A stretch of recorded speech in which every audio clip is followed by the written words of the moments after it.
নানা সংকট শঙ্কা দেখা দিলেও বোর্ডের উপর কোনো চাপ নেই মন্তব্য সহসভাপতি ফারুক আহমেদের। তিনি জানিয়েছেন এ মাসেই দেশে ফিরবেন সভাপতি আমিনুল ইসলাম বুলবুল। এদিকে আইনি লড়াই শেষে নির্বাচকরা বিবেচনায় রাখলে সাকিব জাতীয় দলে ফিরবেন বলেছেন ফারুক আহমেদ।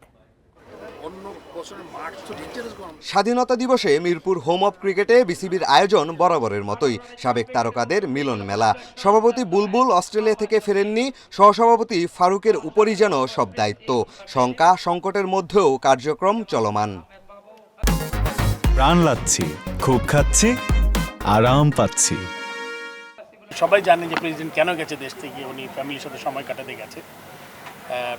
থাকলে ভালো হতো, বাট উনি আসবেন হয়তো এই মাসের শেষে। ক্রিকেটে কে থাকলো কে না থাকলো এটা আমি খুব বড় ব্যাপার মনে করি না। আমি মনে করি ক্রিকেটটা ঠিক জায়গায় আছে কি না, ক্রিকেটের যেই আপনার যারা আসবেন তারা যদি এজেন্ডা ভিত্তিক না হয়ে শুধুমাত্র বাংলাদেশ ক্রিকেট প্লেয়ারদের নিয়ে চিন্তা করেন, তাহলে আমার মনে সবচেয়ে ভালো হবে।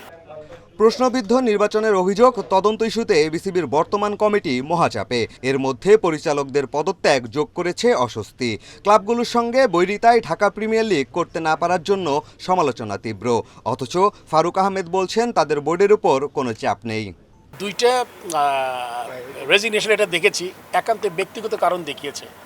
তাতে করে আসলে যদি ব্যক্তিগত কারণ মনে করেন আমি যদি কালকে না থাকি, আমার কোনো ব্যক্তিগত কারণ হতে পারে, তাই না? এটাতে আমি আসলে বোর্ডের জন্য খুব বেশি, আপনি জানেন আমাদের 25 জন ডিরেক্টর, এরা থাকলে ভালো হতো, না থাকলে আমার মনে হয় বোর্ড যে চলবে না, বোর্ডের মতো আমার মনে চলবে। সাকিবকে জাতীয় দলে ফেরানোর প্রক্রিয়া চলমান, বিসিবি থেকে চেষ্টা করা হচ্ছে, তবে কবে নাগাদ ফিরতে পারবেন তার নিশ্চয়তা নেই। ফারুক ও সাকিবকে দ্রুতই টাইগার জার্সিতে দেখার অপেক্ষায়। বোর্ডের থেকে আমরা আমাদের পজিশনটা ক্লিয়ার করেছি।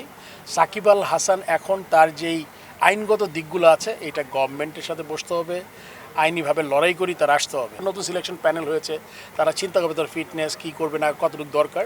তবে Shakib is a player, is a brand, যেটা বাংলাদেশ ক্রিকেটে আমার মনে এখনও যে অবস্থায় সে আছে তাতে করে একটু ঝালাই করলে সে বাংলাদেশ টিমে খেলবে। রাজনীতি মাশরাফিকেও বিপদে ফেলেছে, তবে সংকট কাটিয়ে ভবিষ্যতে তার ক্রিকেটে যুক্ত হওয়ার সম্ভাবনা দেখছেন ফারুক আহমেদ। যদি অন্য কোনো সমস্যা না থাকে সে যদি আসতে পারে, বোর্ডে আসবে। পিয়াস সাহা, ইন্ডিপেন্ডেন্ট নিউজ, ঢাকা।